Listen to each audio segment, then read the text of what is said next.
All right. Hey, what's up, guys? Coach Mac, Play Fast Football. Excited to be here again on YouTube Live on Tuesday night. Thank you for all of you that are joining or going to join. Happy that we could do it again. Week 10, last week of our regular season. Playoff start for us this week.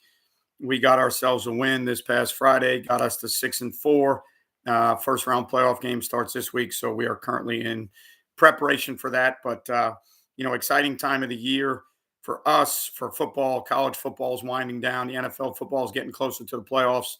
Um, High school football is either in the playoffs or seasons are over, which means in the coaching world, now we're getting closer to the off season, which means virtual clinics. It means live in-person clinics. It means staff visits. It means exchanging information. So, it's kind of a catch 22 situation sometimes, double-edged sword maybe. Season ends, you're not that happy. You don't have Friday night games, you don't get the call games, you don't get the game plan, you don't get to be around the kids. But it opens up the opportunity for growth as a coach, right? It opens up the opportunity to now reflect on what you did, reflect on the things that went well, reflect on the things that you need to fix, and now go out and start seeking information, right? Whether that be in-person clinics, virtual clinics. I'm going to start doing virtual clinics again sometime, hopefully December, January, where I did about 10 of them last year. No, maybe 8 or 10 of them, to where we did them, people signed up and attended them live. And then we sent the YouTube copy or the Zoom copy. It was a Zoom clinic. We sent them all to everybody that signed up and registered. And just a really good opportunity to share information. Again, one of the reasons I wanted to do these YouTube lives throughout the season was to be able to interact with people, because in season you can't get a staff visit. In season you can't get a clinic. So, really the only way you can interact with people is to do live settings like this. How are you, Coach? Good to see you too, bud. Even though I can't see you, I'm glad you're here. Um, even though unfortunately in a YouTube live you can only see me, I can't see any of you, but we can talk through the chat. We can talk and I can answer questions. I can take information from you. You guys can ask each other questions. So, again, it's one of those things. Thank you, sir. Glad you guys could be here, because without you here, I'd be talking to the camera by myself, which I do on a regular basis with the YouTube videos. So when you talk into the camera, not knowing who's out there, sometimes it gets kind of lonely. But glad you guys can be here, especially on a Tuesday night. And hopefully these in the off season, they'll pick up when people aren't as busy. But, we got a win Friday night, beat a team that another private school that's won 2 or 3 state titles in the last 10 years. So pretty big win for us. We're able to get a 29-26 win, played okay on defense, considering we played 88 snaps on defense. So considering we had to play 88 snaps to only give up 26 points is a pretty good outcome for us. The 88 snaps are kind of, unfortunately for us, that's kind of been the tail of the tape this season. If I just did my weekly Patreon deal where I go through 3 or 4 drives and I take people through the calls we were making and what teams are running against us. And if you've been here, I've explained this before, but we are extremely small on defense. So we have D linemen playing. We have a freshman nose guard playing. It's about 180 pounds. The 4 eyes that I'm playing, 30, 40 snaps a game are 170 pounds. So sorry about that. It's one of those deals where, people start playing bully ball on us a little bit. 3 yards in a cloud of dust, big personnel. So we faced a team that after the first drive basically went double sniffer, 3 back most of the night. One of our losses 2 weeks ago was to a team that was a Wildcat double sniffer tight end team. So, and I certainly don't blame people. If I was scouting us, if I was coaching against us, I'd be doing the same thing. It's very hard for us to hold up in the long run when teams start playing bully ball, smash mouth football, when you're not very big up front. So we end up having to move. We end up having to, pressure more. So the other night, sorry about that. There were 88 snaps in the game, and we sent 5 or 6 on 42 of the 88 snaps. So it ended up being about 47% of the time we sent 5 or more. And the reason for that, and I've explained this on several videos, in high school football, for me, some of those paths and some of those coverages are not designed to be pressures to get to the quarterback. They're designed to be pressures that get my smaller guys moving, my linebackers plugging, and trying to get people behind the chains to where they have to throw the football. So we're always comfortable. It doesn't mean that we're going to hold up, but I'm always comfortable when people throw the ball because now I can play coverages. I can change rotations. We can play our split field coverage stuff. We play our 3 high stuff where we can close the middle. So if people are throwing the ball, that doesn't mean we're going to stop it, but I feel more comfortable as a coordinator. I feel like I have more answers when people throw the ball with our roster that we're playing right now on defense. When people decide that they want to line up in 11 or 12 and run the ball, it becomes a matter of attrition for us. And now it really becomes complementary football with our offense and our special teams. If we can steal a possession with our special teams, if we can block a kick, if we can return a kick, if our offense with the tempo that they play out is moving the ball, then those things make it more advantageous for us to survive long enough to try and get a team a win, right? All we're trying to do is win games. As a defensive guy, yeah, you're looking at stats and you're looking at numbers and, you're trying to tell people that, your style of defense is an effective way to play football. But at the end of the day, all we're really trying to do is win a football game however we can. So, 42 out of 88 snaps, sending 5 guys or more, it's just something that, we have to do. Now, the other night and most of the season, the majority of those snaps are all zone coverages behind them. So, I explain it to the kids, and my head coach kind of gets a laugh out of it. I call it the passive aggressive way of pressuring. We're sending 5, we're sending 6, but we're playing zone coverages behind it. Good to see you too, sir. If you're still coaching in Gainesville, I hope everything is going well for you guys.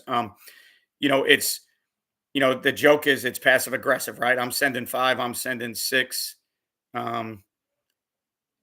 I don't know if I can answer that, War Sports. I don't. To me, a fluid front would be a front that plays with a bunch of movement and is playing on the run all the time. Not, not a standard, probably 4 down, 1 gap team. But I don't use that term. I've never really heard it before. So I wish I could give you a better answer, War Sports, but that one is not in my wheelhouse, unfortunately. But for us, it's a matter of sending guys and pressuring and moving just to get into run lanes, just to mess with the offensive line, just to mess with the quarterback on his reads, if it's RPOs or who he thinks he's reading. But we send 5 or 6 and we play mostly zone coverage behind it. So it's safe from the standpoint of if runs break, we have second and third level players with, zone eyes and zone integrity that can get guys on the ground. Most of our pressures have a post safety somewhere in the vicinity of the middle of the field. So, yes, we pressure a bunch, but it's not all out man pressure. It's not, selling the farm at all. It's basically down in distance, tendency wise, trying to figure out ways that we can move, get our small guys on the run. It's something that we just have to do, right? It's not, my pressures are usually more designed to attack run schemes. I'm not trying to attack coverages most of the time. We don't see people that throw the ball that often against our defense. They usually don't have to throw the ball that often. So, again, it's for all of us, we coach at a certain level. And, the idea is on offense and defense and special teams, we got to win at the level we're at. We got to win with the roster we have. That's what we do. So, it's something that our kids have to get used to. It's something that we have to practice all the time. And, I generally start most games or most game plans start in base theories, tight front, 3 high. We will play some 4 down at times with some movement, but, we start everything in 3 high. We start everything in tight front and our base philosophies. And, as the game kind of matriculates its way on, um, it's one of those things that if base isn't going to do it for us, then we've got to find another way to win, right? For me, I learned the hard way over all the years of doing this. You can't go into games with one answer. Um, you've got to have all your bullets, and you got to be ready to shoot all your bullets in a game. So, we have to carry more pressures than most people do. We have to carry more paths than most people do. Um, I wish I could sit here and tell you that we play base defense and we don't pressure that much. I think the better teams that I've seen in our area that play really good defensive football, they don't pressure anywhere near as much as we do. They might move, some D line games and things, but teams that are pressuring as much as we do probably have some sort of weakness, some sort of inefficiency or deficiency that they're trying to take care of. And for us, it's simply size. We just can't hold up to heavy 11, 12 personnel, two back runs.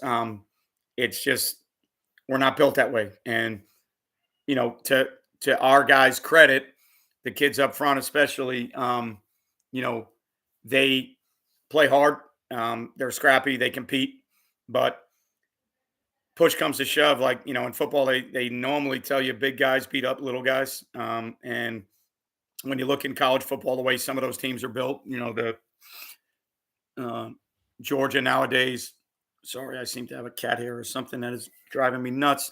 Um, Georgia nowadays, the way Alabama was built, they're big, physical, fast football players, right? And um, they're trying to take advantage of teams that aren't as big as them, and they're trying to physically manhandle you at the point of attack. And there's only so many ways you can handle that as a defense. So, we choose the way that we have to play. And for me, it's 5 and 6 man pressures. It's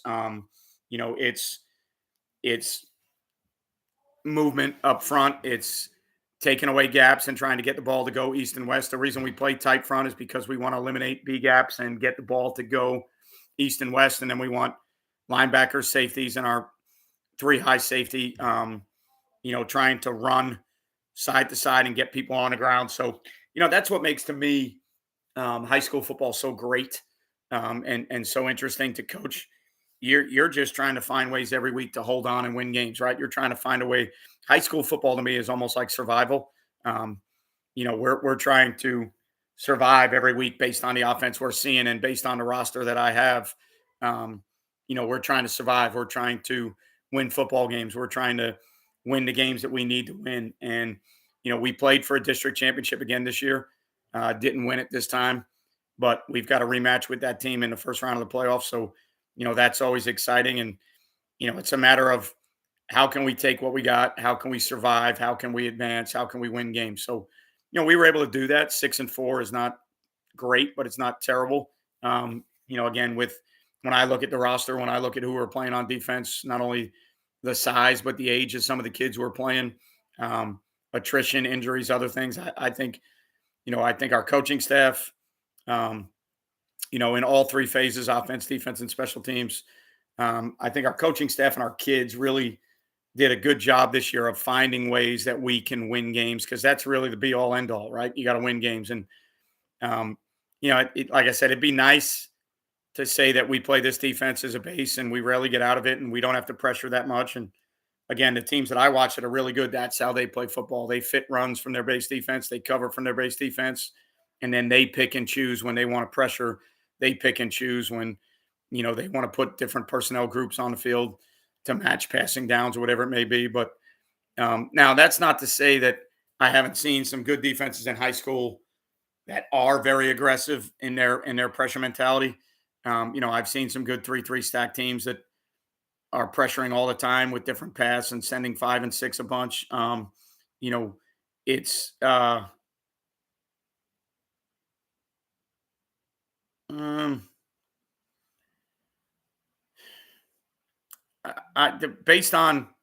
based on the coverages that you're playing. Um, I would much rather see one flat, two hitch personally because I think that throws harder for the quarterback. Um, if somebody's running the speed out or the rollout, or um, I think that throws harder for the quarterback than a hitch is. So from an From a completion standpoint, probably a tougher throw. I think the out is a tougher throw. Somebody that can just run the hitch, I think, is a higher completion, I would say, in high school, in my opinion. Um, so I would, for me, I'd much rather see one flat, two hitch than I would one and two both hitch. Um, but again, from the flip side of it, as an offense, if I'm running one to the flat or one on the speed out or one on the rollout, um, he's running away from an apex defender. So somebody that's kind of playing more head up on two and maybe buzzing the flat. I think the speed out runs away from that a little bit and is probably better versus certain coverages. But I think to me, as a coach that's called offensive plays before, I think the speed out in high school is a tougher throw. The timing of it and the mechanics of it and the mechanics of the route. Teaching a kid to run a speed out and not a sharp break. Teaching a kid that he's got to break. He's gonna make an outward breaking move on his outside foot and roll over. Is not always easiest to teach either. So I personally would rather see one hitch. Sorry, one flat, two hitch, just because I think it's tougher for the offense to complete. I think schematically, one flat, two hitch is probably a little bit tougher to cover. Um, you'd probably have to be in some version of cover two or something that's got a flat player and an overhang apex defender to defend both of those routes. Um, but from a completion standpoint, tougher throw. I think one flat, two hitch, the flat route of one speed out. If that's what I'm assuming, that's what it is. Some type of speed out or some type of roll cut, something like that. One's usually not going to run arrow or shoot or anything like that. So, to me, that would be my deal. Um, I would rather see flat hitch because I think it's tougher for them to complete. So, um, but either way, I think they're both with good teams that know how to throw the ball. I think they force your hand into some coverages where you got to take some things away. It's really sorry, excuse me. It's really kind of it's kind of a two-man miniature spacing deal, almost like a stick concept in a way. Uh, oh, excuse me. Kind of like a stick concept with no vertical, a two-man stick concept. So kind of working against the overhang if you're seeing two read or three deep, kind of working against that overhang that he can't cover both routes. So good theory, good quick game theory, good RPO theory. So we lag our nose on everything. There's three ways to me when you're playing tight front or odd front stuff. There's three ways you can play the nose. You can lag him, which means he plays behind the center's blocks. You can push him, which means he's trying to get to the front side of the center's blocks, or you can move him based on backfield tendencies or one back, two back, whatever you're seeing. You can move him, which means now you don't know if he's going to be lagged or pushed because if you move him, you don't know which way the center's blocking. You don't know what the run scheme is. So, usually you can lag him, you can push him, you can move him. We choose to lag ours. And I think down the road, we're going to have a kid that's really good at it. Right now, he's a freshman and he's not as successful at it because he's young and small. I think he's built once he gets in the weight room and he's with us for another year or two. I think he's probably going to be a 5'10, 5'11, 250-pound kid that I think is really going to be good as a lag technique player for us. I mentioned this last week when we were talking. What I try to do to make it easy in high school is I try to play the nose through the center's face and out the other side of his ass is what I try to tell him. So that if we are getting off the ball extremely aggressive with the nose, he's probably always going to lag because he's always going to get reached, right? If you're attack react more than your, react attack or read react or however you want to look at it. If your nose is really trying to get off the ball aggressively, he's probably always going to be behind the center's block because if he's coming that hard off the ball, he's probably not going to be able to react to a zone block, a back block. So he's almost always going to be behind the center. So we kind of lag him that way by default. He's really not reading blocks of the center and falling into the backside A gap by any means. But the technique that we're trying to teach him and how we're trying to play him, he ends up in the backside A gap 90% of the time. So it works out for us. We don't ever push him. We don't have that type of kid. I think 2 years from now, again, he might be that kid, but pushing him would mean you're kind of really playing more of a read attack or read react, where now you're going to let him read the block of the center and you're going to try and work him over the top of those blocks to the front side A gap. So I think philosophically, schematically, it's you lag them, you push them, or you move them is really the three ways you can do it. So we have lagged them and we have moved them this year. Those are the two things that we have done. When we moved them, it's certainly based on backfield sets. Um, based on what we're seeing there.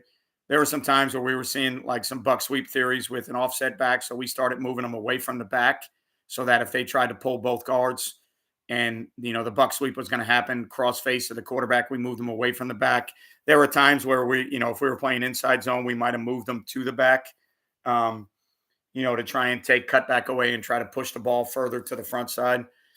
So that becomes game plan, that becomes down and distance tendency, what you're seeing, what you think you need to defend. So, that's how we do it. Bases lag for us all the time, and then we'll go to movement. We've never pushed him this season, and probably won't next season.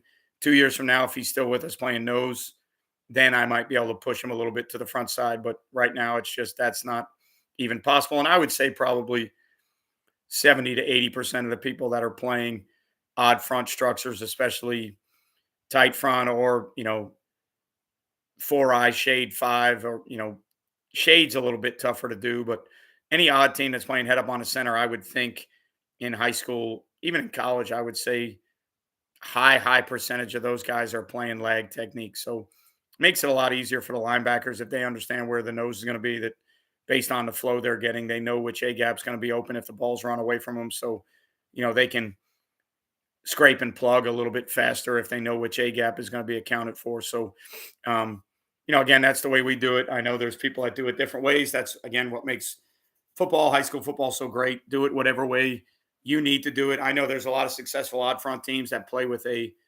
wrestling lacrosse type body at the nose, and they move them all over the place. Um, it's the Mike linebacker for us, War Sports, that we do it in we do. So we do it two different ways. We do it mint front style, where the Mike goes away from the Sam or away from the passing strength, and he basically becomes the jack, like you're mentioning. Um, for us, it's the Mike, but he ends up becoming that jack backer. The reason we use the Mike is because in our three high base split field stuff, the Mike is not part of the coverage. So it's a lot easier for us to use the Mike as the fourth guy in that setting, because I don't have to worry about changing coverages because the Mike isn't involved in my base split field coverages anyway. So we'll do it that way. And then the other way we'll do it if we're facing tight end sets. Sometimes we'll play the Mike to the tight end. We make a Mike tight call. We play the Mike to the tight end as a C gap player. And now we try and force the issue. We try to force the tackle to block the four eye and the tight end to block the Mike in the 6-7 technique, however you want to look at it, inside eye and the tight end, C gap player. When we do that, now we feel like front side runs should have to be pushed a little bit wider. And then by occupying those two bodies based on where we're playing the will linebacker, I don't think they can double the nose and get to the will with the angle and the leverage that they have. So I think if the ball is pushing itself east and west and you force the tight end and a tackle to down block, I don't think they can get to your inside backer. So to me, with an active inside backer like the one we have, we're basically trying to cover. We're trying to cover him up all the time and let him run because he's our best player. So, it's and the way we play three high, our middle safety is our second. So our will linebacker is, probably our first in tackles. Our middle safety is probably second or third, along with our Mike. So our defense is built around the will, the Mike, and the middle safety, and getting them to be as clean as possible and keeping people off them and keeping their run fits. So tight front allows us, and even when we're four down, we move the front and cancel gaps out because we want our backers to basically be A to C gap fitters all the time. I don't want to give them a bubble to fit. I don't want to give them, an open window that we don't normally play with. So when we're in tight front, it's A to C. And then when we go four down, a lot of our fits become A to C. And again, for us, it's trying to keep backers clean, trying to keep run fits consistent. So, um, that's just the way we do it. So, the playoff game this week, again, we just played this team 2 weeks ago in a game that got kind of lopsided late, but by no means was the score indicative. The game was 24-18 with 10 minutes left in the game. And then they scored a bunch of points late off turnovers, and we blew a coverage. So, um, but a really, to me, a really good, difficult matchup for us. Big up front, can run the ball with mostly zone schemes. They will run some gaps. Almost everything they do carries an RPO or an access throw with a quarterback that I think right now is committed to Coastal Carolina. A big time receiver that's probably one of the best players in the state, if not the country, that's got 50 offers already, and he's only in 10th grade. So everything they have is RPO'd and accessed. And, so if you give them soft coverages, the quarterback rips it out there on easy throws. If you're overhang, stick their nose in the run game too much, you're going to get RPO'd a bunch. So, to me, I like it. It's difficult, but I like it because it starts to become philosophically more the way I see football, more the way I watch football when I watch college ball and NFL. And it becomes schematically, now how can we do things to protect our kids? How can we change coverages to stop some of the access throws? What can we do with the overhangs to protect them in the RPO windows? So, tight front, no big gaps, asking our overhangs to kind of hold longer in the RPO window and make it a little bit muddy for the quarterback, stunting the front out and 4 down and trying to get balls that push out. So, we're trying to get it to where our overhangs understand that most runs are going to push out to them. We don't need them to really fold as fast or as hard, so that they can kind of, again, muddy, cloudy that RPO window up. But you got to challenge them with some coverages because they'll rip access. So the first time we played them a little bit softer, and they just ate up those quarterbacks, just ate up those coverages with easy throws. So, second time around, it's probably got to be a little bit more challenging. But, again, it's matchups. It's what can you handle? What do you need to do to get a game won? But I like that challenge more than I like 11, 12 personnel, 3-back downhill runs, because I'm just not built to defend that, right? If I knew that we were built to handle that, I'd much rather see that style of offense because there aren't as many RPOs. There's a little bit of read game, but not a ton. I think there's less runs to defend, less space to defend those runs. So if I had the bodies to do it, I would much rather face that style. But with our bodies and our roster, the 11 personnel RPO style for me, and again, we didn't do a great job the first time, so I'm not saying it's easier to defend. When I call offenses, that's the way I would design an offense to be run, with tempo, access throws, and RPOs. And I would constantly keep guys unblocked that I was reading. It's RPO football is option football. It's just double option football, not triple option football, but it's still option football because those RPOs are thrown off of the reaction of a defender. So we've got to try and change disguise coverages a little bit. At this point in the season, we can't really play new coverages. You're not going to get a new coverage in 3 days for a playoff game. We've got to play the things that we carry, the things that our kids know how to play, but we've got to do it in a manner to where we make it difficult on the quarterback and the coordinator. If they're a tempo team with access and RPOs, we've got to muddy those up with some overhangs. We got to muddy them up with some different coverage looks. So, but it's talented team, really good coaching staff, really smart guys on the staff, that, it makes it a challenge. It makes it interesting. It like I said, when I play those teams that are double sniffer, 3-back, direct snap to the quarterback, old, it's not single wing football, but it's single wing philosophically in nature. I don't like those weeks at all as a coordinator, because a lot of times, even though it's less schematics involved and it's more direct football, if you can't line up with the bodies to stop that, it gets ugly. And actually, the team that we are playing this week went down and played another private school down south last week, and they had a really hard time and struggled because that team direct snapped it to a guy with a tight end and two backs. And, schematically, philosophically, there's only so many things you can do on paper to feel like you have a chance. But if those guys line up and they're mauling people, there's no scheme that defends that. At some point it's physicality. At some point it's taking on blocks, and somebody's got to beat a one-on-one block, or somebody's got to be able to hold a double team and bar stool split it and not let guys climb to the second level. So if they're really road grading a three technique on a double and putting them in the lap of the linebacker, schematically, there's only so many things you can do to protect that. Eventually it just kind of rolls on and it's bully ball. And, so usually with teams like that, you've got to get them behind the sticks. If we can get people,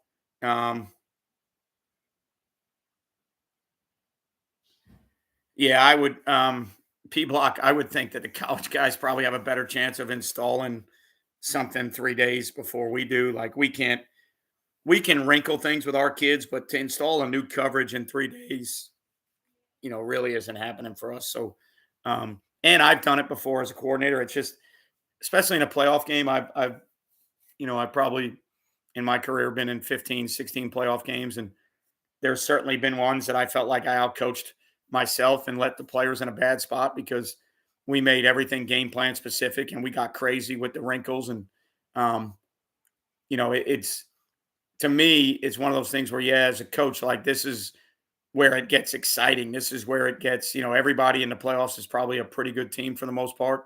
Um, it's one of those deals where, you know, you're going to face good teams, you're going to face good players, you're going to face good coaching staffs. So you always think like your game plan needs a little bit more salt that week. You need to be a little bit more spicy than normal. But then if the kids don't play, again, the moniker, if they don't play fast, if they're thinking too much, if you've got too many adjustments that say, hey, if the formation is this, we got to play this coverage. But if it's this with this split, we're going to play this coverage. If it's this kid there, we're going to play that coverage. Those are all good game plan theories. They're all good philosophies. But if your kids don't play them well, or if they're, I never want kids to outthink themselves in a playoff game.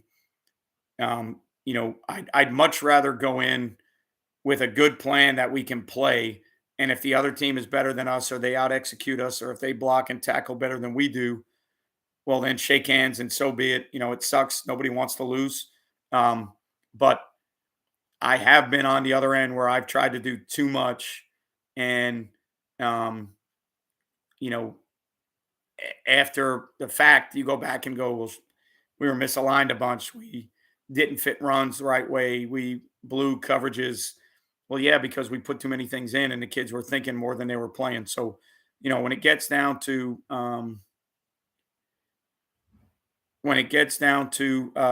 playoff games, you want the kids to play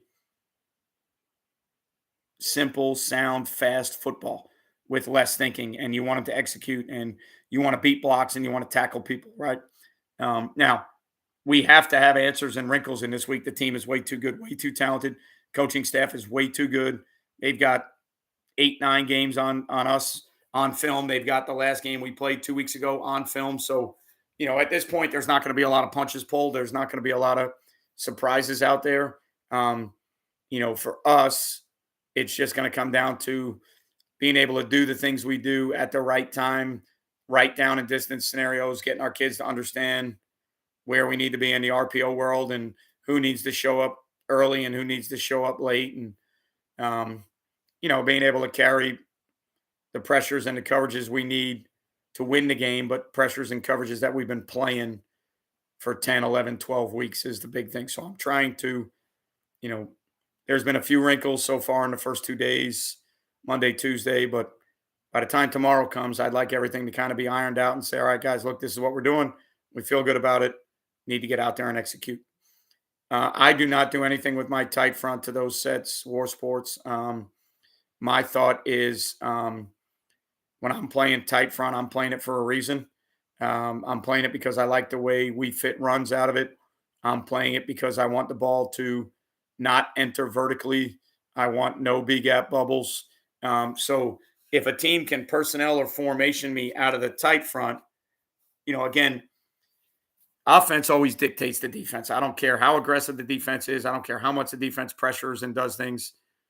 Offense chooses the tempo. Offense chooses the formations. Offense chooses the shifts, trades, and motions. Offense dictates to defense. Now, I think there's things you can do on a defense that can slow down that dictating process, but offense is always going to dictate to the defense. So, to me, it's one of those things where if they have a personnel group or a formation that gets me out of tight front, now they're dictating to me that I can't play tight. They'll just get me out of it. It's like Kirby Smart said a couple of years ago, when Alabama got smoked versus Ohio State. And then after that, they went down to when Tom Herman went to Houston, I think, or whatever. And Tom Herman went down, and then Todd Orlando was his defensive coordinator. And they went down to visit them to talk about what they did against Ohio State, what they saw. And basically, it was one of those deals where if you got into 10 personnel, Alabama can only play that in 4 down. And they didn't have answers. So basically, teams figured out that they could personnel Alabama into looks that they wanted, which means the offense is dictating things to you. So for me, and again, this is probably not what a lot of people do, but I don't. If I'm playing tight front, I'm going to adjust my backers. I'm going to adjust my secondary before I ever touch the tight front. If I can't play tight front to those sets, then I'm probably going to try and play 4 down or something else. But I am not big on certain formations and personnel groups checking me out of tight, because now I think the offense is, if I want to be a tight front team for the reasons I want to be a tight front team, if the offense can dictate when I'm not tight front, then to me, I think they're controlling the game, and I don't want that. So, it definitely, there's some things that it doesn't line up well to. We constantly have to shift and bump backers and coverages and do things to protect tight front versus certain looks, but I'm not getting out of it just because you do something specific, because then I think the ball's now in your court. You're dictating to me I can't play tight front. So playoff game Thursday going on against a 10 personnel Veer team that also runs double wing toe to toe. We're shifting from tight 3 high to a fight in the phone. Yeah, I mean, again, I mentioned it earlier in this video. A lot of times high school becomes about survival, right? It becomes less about scheme, philosophy, and more about trying to survive, right? Trying to figure out a way that you can advance and win games. And, if they're going to be in a version of something you don't see a ton of, and tight 3 high is not the way to defend it, then you've got to come up with something else. There's been a couple times this year where we've had to get out of tight 3 high and into more of a tight front 3-4 deal with 2 overhangs because of what teams were doing to us. So, again, I think your scheme has to be flexible. I think your players have to be flexible, and you've got to find ways to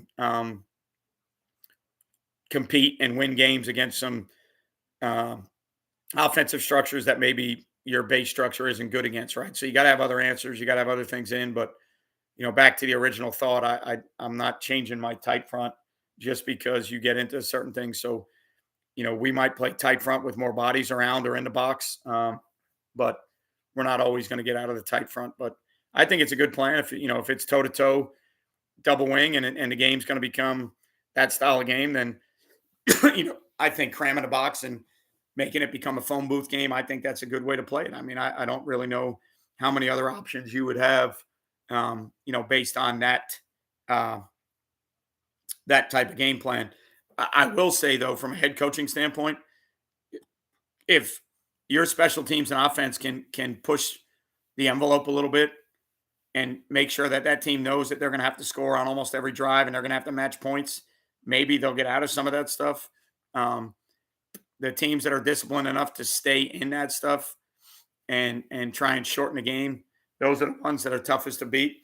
I always felt like as a head coach, we're going to, if they're playing a style on defense that we can't match with, we got to match that on offense and special teams. So we got to try and steal a possession on special teams. And then on offense, I've got to be able to generate enough points and create enough opportunities on offense that makes them want to play a different way for them on offense. Because that's always the interesting thing. I did a YouTube short this morning on game planning and what goes into game planning. But I think the other thing you got to keep in mind, your game plan starts off with a base setting of if the game goes this way, this is we'd like to be, you know, percentage wise base, percentage wise pressure, percentage wise 5-man, 6-man, zone pressure, man pressure. You have like everybody should have almost a pie chart or a graph that they're looking at that says, all right, when the game starts, we want to be in base 75% of the time. We want a 5-man pressure 15% of the time, and we want a 6-man pressure 10% of the time, whatever it may be. Or we want to play middle of the field open 70% of the night, middle of the field closed 30% of the night. Well, all those things are great plans going into the game. And as soon as the game happens, those situations are going to change that. If, if you were playing a really conservative game plan that was trying to keep the ball inside and in front and eliminate explosive plays, and something happens on special teams or you turn the ball over on offense and all of a sudden you're down 14-0 early, that game plan is going to have to change a little bit. You're not going to be able to just bleed slow and keep the ball inside and front if you're chasing touchdowns, as the game matriculates on. You got to score points somehow. You don't want to be chasing 14-21. So now my game plan, that pie chart I had, that graph I had that said going in, I want it to be 70% base, 30% pressure. Well, all of a sudden, if I'm down 14-0 a couple minutes, into the game or into the second quarter, I can only hold on for so long with my base theory until eventually I've got to change. Like if my offensive game plan going in was 70% run, 30% pass, and we fall down 21-0, well, that's probably going to change a little bit because I don't know if 70% run can get me back in the game if I'm chasing 3 touchdowns. So, that's the other part that I think you've got to look into is, hey, look, if they're going to play that type of football, I think we're going to put, our defense in a phone booth and we're going to make it a numbers game and say there's too many of us in here for you to block. You're going to have to do something else. And if your offense can match that philosophy and put points on the board, if your special teams can take one away, whether it's a block punt, whether it's a, onside kicks, a sky kick that you recover, any way you can flip a possession on special teams is going to be in your favor in every game, obviously, but even more so in a game where somebody wants to be foot to foot, tight splits, old school, 3 yards in a cloud of dust and take the air out of the football and make the game shorter. They can only do that if the game stays in a balance. So if you can steal a possession or if you can steal a possession or if you can score on offense, I think that changes things. Anytime we've been 3-3, Tim, or 3-3-5, tight end sets become an issue. They force us to kind of really figure out how we want to play it. 2x2 tight end wing with twins to the opposite side has always been a little bit of an issue for us. Really good 10 personnel teams that are 2x2 make you declare how you want to play the 3-3 box. To the side that you have the Sam or the nickel. Obviously, you can leave the 3-3 backers in the box, but to the other side where you don't have the Sam or the nickel, now you got to take that stack backer and determine, all right, are we walking him out? Do we have to gap exchange with the end? Do we have to play, auto Charlie or Jimmy Pony type stuff with the end to say, heavy 5 technique? I'm removed. I become the apex on 2 removed theories if we're playing palms or 2 read. But now if we're playing a traditional 3-3 stack, B gaps are open. There's 2 B gap bubbles. How am I going to eliminate those B gaps? If the backer's walked out and he can't fit the B gap fast enough, then we're going to have to gap exchange. So, really good 10 personnel, 2x2 teams, tight end wing with twins on the other side with teams that can run the football became a little bit of an issue for us. But I would think typical to most odd teams, when they add bodies in there, how does it change what you do? What bodies are you trying to add? If there's a tight end in the game and you're playing a 3-3 stack box, who is playing over the tight end? Is it a Sam linebacker that's playing in a quasi 9 technique? Is he an off the ball 4-2-5 guy that's playing, maybe 2x2 or 3x3 off the tight end? So those are always the things. Anything in odd that kind of gets you to figure out whether you need to change the front or slide the front or move the front. Those were always the things that gave us the biggest issues, for us when we were 3-3, because when we were when we were 3-3 split field, there weren't a ton of slant angle, four-man, single fire backer, four-man pressures. We were fitting runs from a base 3-3 box with two heavy five techniques and a nose that lagged, and then three backers. We were fitting runs that way, and then our movements became 5 and 6 man pressures. So we were probably different than most 3-3 teams, but that's just the way we played it. So 2x2 certainly gave us a little bit of issues because of the open B gap. RPO teams gave us big fits because there was always an open B gap somewhere. So that's where, to me, the tight front came in, the ability to play the tight front from the same personnel grouping, and now have, you know, there's times where we play with a 3-1 box and the Will Apexes, but the four eyes, the B gap players, so the Will knows runs are going to work their way out to him.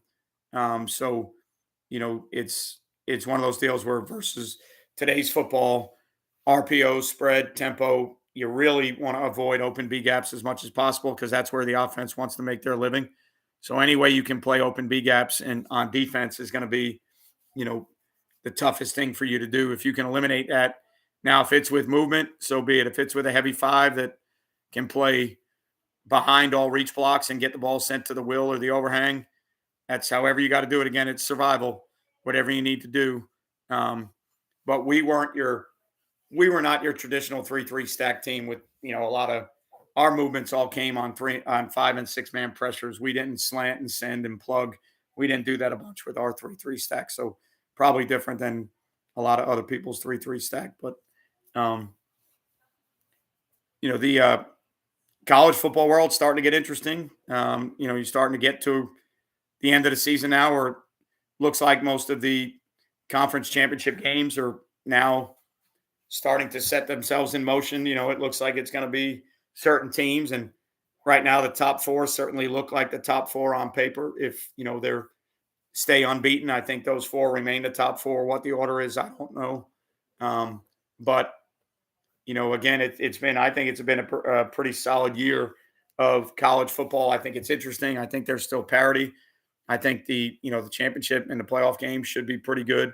Haven't got a chance to look at enough of it yet. And that'll be for me, the joy of the off season will be sitting down and watching stuff and watching how people play. And, you know, I still think the toughest teams to defend out there are the 11 personnel spread teams, a tight end that can play off the ball and move pre and post snap.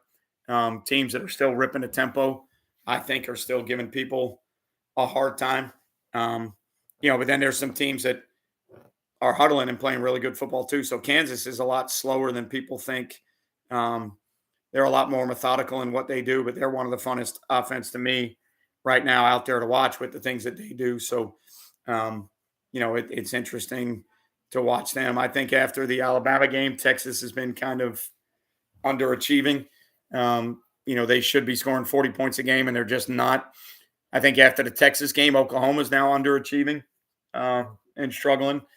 Iowa State is playing better football now, and that's always good for me because that's where I base a lot of our theories off of what Iowa State does. So, it's we're getting into that time of year, right? It's the end of the season. For some of you guys, your season's over already. For some of you guys, mentioned you got a playoff game Friday. We have a playoff game Friday. For all of us that are into playoffs, it's be nice if our playoff games could be extended and we'd be doing this again next week. But the reality is we could be doing this next week with me not having a game. And again, for me, it makes things a little bit easier business-wise to do some more YouTube, Patreon things, but takes the fun away from game planning and all the things that you really like. So, that's the nature of the beast. That's where we are. But I used to dread the off season when I was younger. I used to get so depressed after seasons would end. And, now it's not as bad for me. I'm upset for the kids. I'm upset that I can't get to be around the kids as much as I normally would. I coach weightlifting in the winter. So I still have, player coach relationships. I see the kids in school, but I teach freshmen. So I don't have a lot of our varsity guys in my class. So, for us, it's one of those deals that, yes, the end of the season is painful. Yes, you're going to hurt for a while, but everything that the offseason offers now with clinics and me trying to do virtual clinics and me trying to set up an in-person clinic again, and Glazier and Nike and me going there as a customer and trying to learn, me trying to talk to college guys, that kind of eases the pain a little bit of the season ending and losing. So um, I would, for me, champ, it would depend on what they do out of it, what they're trying to do out of it. Obviously, it makes it a little bit tougher to play quarters deals with the 1 and 2 tight end wing. You can play some zonish quarters deals, but obviously, versus an offense like that, um, obviously, if you're a 4-2-5 team, you can only set the Sam to one side or the other. You might set them in the box and play cover two theories outside. You might set the Sam outside on one side and play quarterish concepts on that side, but then on the other side, you're stuck with just a safety and a corner. So makes it a little bit tougher from that standpoint. You might choose to play 7 in the box and um, you might choose to play 7 in the box and play crazy halves with 2 overhang players and play more like a 4-5 structure. I think that offense can certainly provide a lot of issues for defenses. I think there's some things that they lose in that personnel grouping or setting, but how are they running power read from it?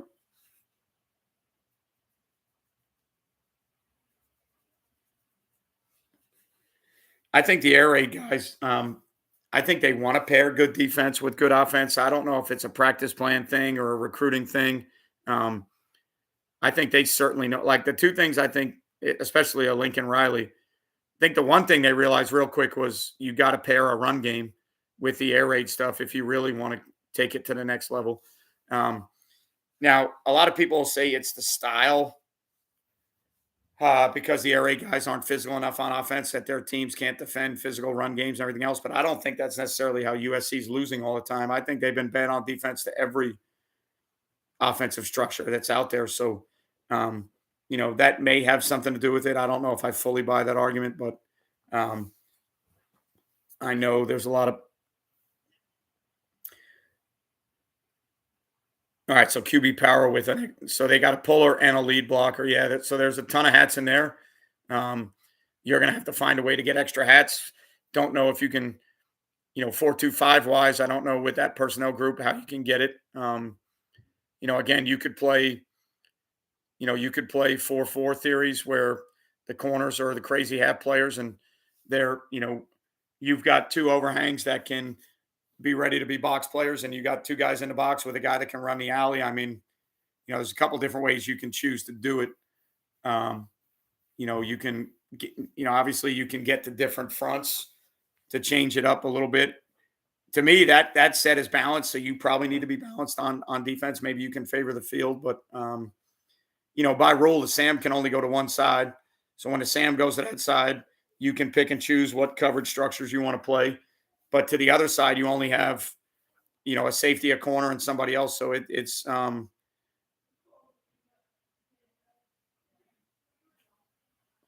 yeah. Anytime you can, if you hump in the center on back blocks is because you got to remember, like whether it's backers or a D lineman or somebody, if they're running gap schemes with a puller, that means the puller is creating an extra body to the front side.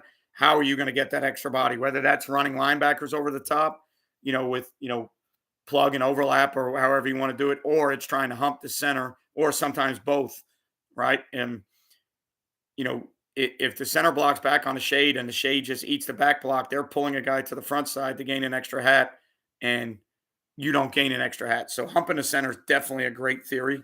Um, I would think maybe trying to diagram some pressures off. So one linebacker that can blitz off the block of the center. So based on where the center back blocks, you can pick and choose where maybe you might be able to hit an A gap versus those pull schemes. You might be able to hit an A gap window off the back block. It might be a choice blitz for a will linebacker that says, all right, look, you're blitzing this off the block of the center. If he blocks back, it's going to be this gap. If he blocks back the other way, it's going to be this gap. And, trying to create some things to get them behind the sticks off schedule, stem the front a little bit, see if you can draw some offsides penalties to get them behind the sticks, 1st and 15, whatever it may be. They probably have tighter splits, so I don't know how much D line movement is going to help. To me, it's a matter of trying to figure out how to get hats in within your base structure, within your base 4-2-5 structure. Um, we've also done it at times where we challenge the tight end in the wing with a body that is going to knife under the wing every time to try and force the wing to have to block him so he can't get to the linebacker level. Um, but a team that does it really, really well, it's not the easiest in the world. It's going to ask your third level guys to be involved in run fits. So I think your corners are going to have to be in run fits. If it's tight end wing and you're playing a modified half field theory, well, if you're playing half field off the tight end and the wing and the tight end and the wing block an overhang in a 7 technique or whatever it may be, um, it's one of those deals where now that guy's got to add.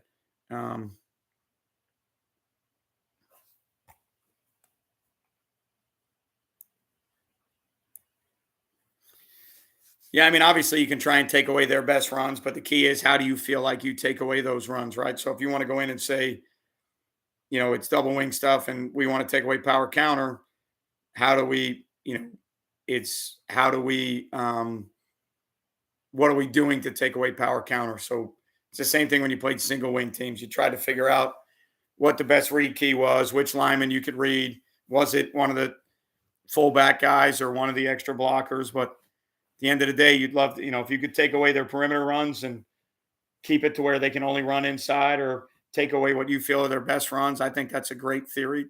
I think DH brings up a great point. The thing to me is in that set, what is your game plan to take away power counter? What are you going to try and do to take away power counter? And if you figure that out, I think that's a great way to approach it, right? Because you always want to defend somebody's best schemes and make them play left-handed if possible.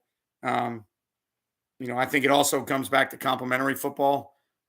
If your offense is good and your offense can light the board up, maybe that'll get them out of tight end double wing.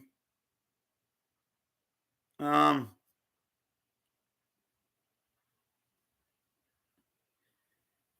Yeah, I mean, it's really good for them because they're different, right? It's really good for them because they're doing something that people don't see. So, if they like getting the ball to the C gap, well, then maybe you want to play fronts that have 2-7 techniques, or so maybe you want to play two eyes that slant based on down distance, tendency, field boundary, and then you play with 2-7 techniques that are going to eat up down blocks by the tight end, and you're basically going to take the C gap away by putting a body in it.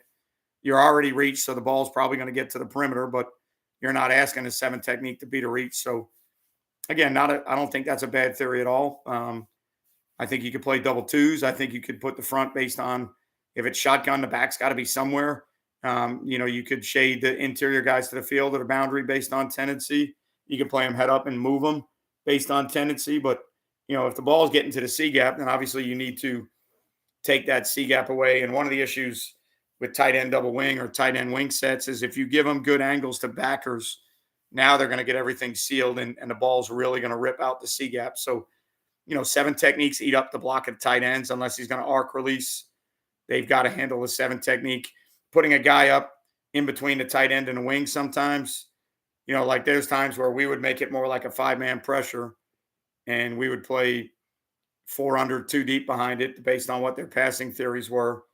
And the two edge pressure guys would be trying to knife the wing across his face, make the wing have to block you so he can't get to the next level, and then fit runs from there. So, we've played it cover 2 to both sides with corners that are supporting. We played it sky with a safety down or, quarters theories with a Sam outside the tight end wing to force it. But I'm glad it's you playing that and not me because it's never going to be fun. We played teams that do it and we've held them to 7 points and minimum yardage, and we played teams that have done it and scored 50. So anytime it's scheme, it's also going to be player oriented. So if they're, player dependent to where they're tight end double wing, they're physical and massive up front, and you don't handle that well, and they've got some misdirection runs with wings that are guys that can take it to the house or whatever, that makes it even tougher than just the scheme itself. So at the end of the day, whatever you're going to do, keep it simple.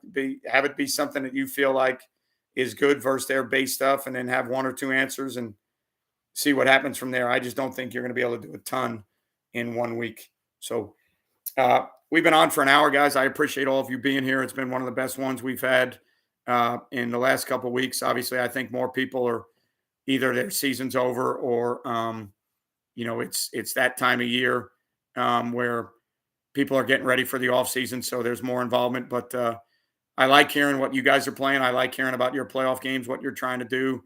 Those interactions make it a lot more fun, not only on my end, but there's way more conversations when guys are talking about what they're seeing, what they're doing, and other guys are answering and saying, "Yeah, we tried this, we did that." So anytime you can get this type of interaction, it's always better for everybody involved. But it's playoff week for us as well. So again, I've got practice film to go through and stuff that I've got to do, but wanted to jump on to keep it going, keep the ball rolling. Want to continue doing this every week. In the off season, it's going to get even better because now we have more free time. There's more things that we want to discuss. We want to talk about clinics. Where are you going? Are you making any staff visits? What do you want to look at? Is there an offense out there or a college that you want to visit? Who do you want to listen to when Glazier Clinic, you know, speakers come out and topics come out, all that good stuff that happens with the off season. But Tuesday night, so glad all of you could be here. Remember some of the clinic stuff that I did last year. I've offered it up to people for a pretty cheap price for the stuff that we did. So like I've been giving away, not giving away, but for a small price, I've been giving people 6 hours of clinic football, and then I've been throwing in an extra clinic in there. So been giving like 8 hours of football to people that are interested, and that's what it's all about, right? Trying to grow the game, trying to build the game. We don't play any tight end double wing teams down here in Florida, but I know that offense is prevalent in a lot of parts of the country. So you'd have to do some research to figure out who's seen it, who's defended it, what they've had success with. We don't see it as much. So I wish I could help you, champ, but I really can't. But again, it's about giving back to the game, right? I have these clinics that we've done that we did last year, and I've got 10 or 12 different virtual clinics, and I've got 10, 12, 14 hours of football that I want to share with other people, right? And it's I see it when I watch what Glazier and other clinics charge, and then I see some of these guys what they're charging for videos, and it's 45 minutes of football, and we're sitting on 5 hours worth of clinic talks. I think it's a pretty good deal. So if you're interested in that, you can email me at sting840@gmail.com, STING8740@gmail.com. So appreciate you guys being here. Thanks for everything that you do. Champ, good luck to you facing that double wing stuff. To whoever it was earlier that's facing the 10 personnel veer stuff, it was E-Madden, good luck to you. Everybody else that's in the playoffs, good luck to you. If your season's over, are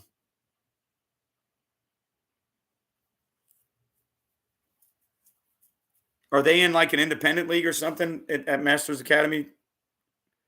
Because even the smaller conferences for us or the smaller districts, their state championship games will be earlier than everybody else's, but they still have 3 or 4 weeks of playoffs to get through. So I'm assuming Masters Academy might be an independent.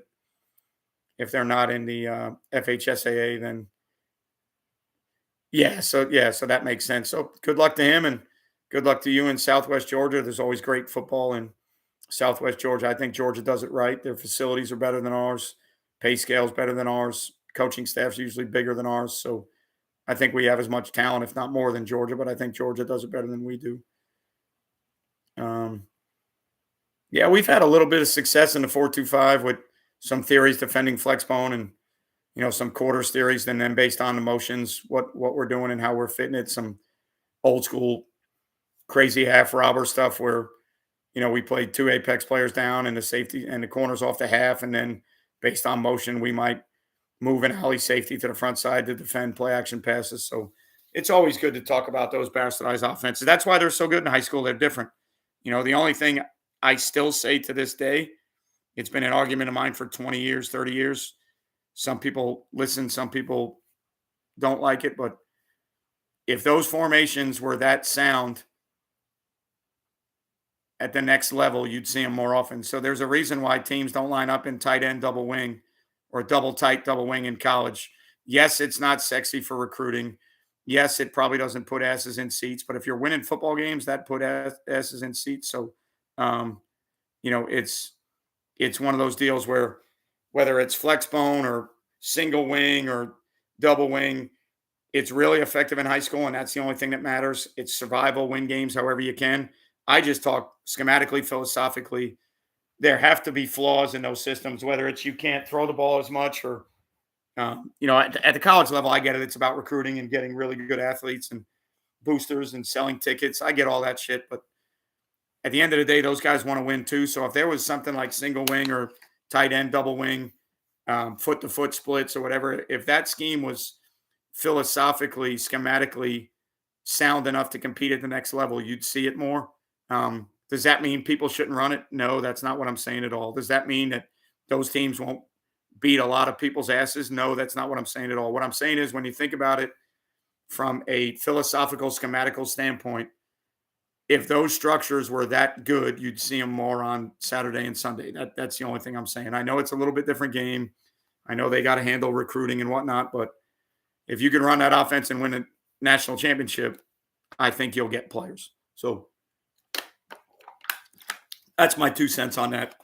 Never meant it to be a knock on anybody. I've told people all the time, I've had my ass whipped by every scheme known to man. I've had my ass whipped by teams that play 0 and send 6 every down. I've had my ass whipped by 3-3 stack teams that pressure from everywhere.